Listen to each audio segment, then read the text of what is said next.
ప్రభు యేసుక్రీస్తు నామములో మీ అందరికీ శుభములు. పునీత సియోను యూదా అపోస్తుల ఉత్సవము. అపోస్తుల చేత వేయబడిన పునాదిపై మీరు నిర్మింపబడిన వారు.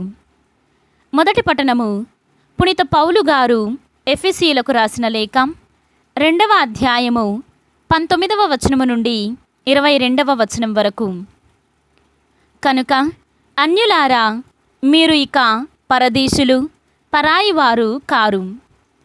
మీరిప్పుడు పరిశుద్ధులు, దైవ ప్రజలతో సహపౌరులు, దేవుని కుటుంబములో సభ్యులు, క్రీస్తు యేసు మూలరాయిగా అపోస్తుల చేత ప్రవక్తల చేత వేయబడిన పునాదిపై మీరు నిర్మింపబడిన వారే.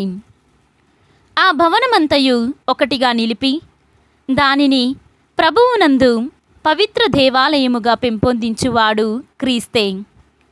ఆయనతో ఏకత్వము వలన మీరు అందరితో కలిసి ఒక గృహముగా నిర్మింపబడుచున్నారు. అందు దేవుడు తన ఆత్మ ద్వారా నివసించును. ఇది ప్రభువు వాక్కు. సర్వేశ్వరునికి వందనములు. భక్తి కీర్తన. వారి సందేశము నేల అంచుల వరకు వినిపించుచున్నది. ఈనాటి సువిశేషము పునీత లూకా గారు వ్రాసిన సువిశేషము 6వ అధ్యాయము 12వ వచనము నుండి 16వ వచనము వరకు. ఆ రోజులలో యేసు ప్రార్థన చేసుకొనుటకై కొండకు వెళ్ళెను. రాత్రి అంతా దైవ ప్రార్థనలో మునిగి ఉండెను.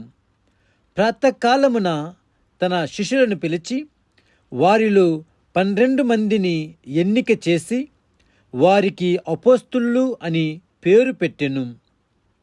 వారు పేతురు అనబడు సిమోను, అతని సోదరుడు ఆంద్రియ, యాకోబు, యోహాను, ఫిలిప్పు, బర్తలోమయి, మత్తాయి, తోమా, అల్ఫాయి కుమారుడు యాకోబు, దేశభక్తుడనబడు సిమోను, యాకోబు సోదరుడు యూదా, ఆయనను అప్పగించిన ద్రోహి యూదా ఇస్కారియోతు.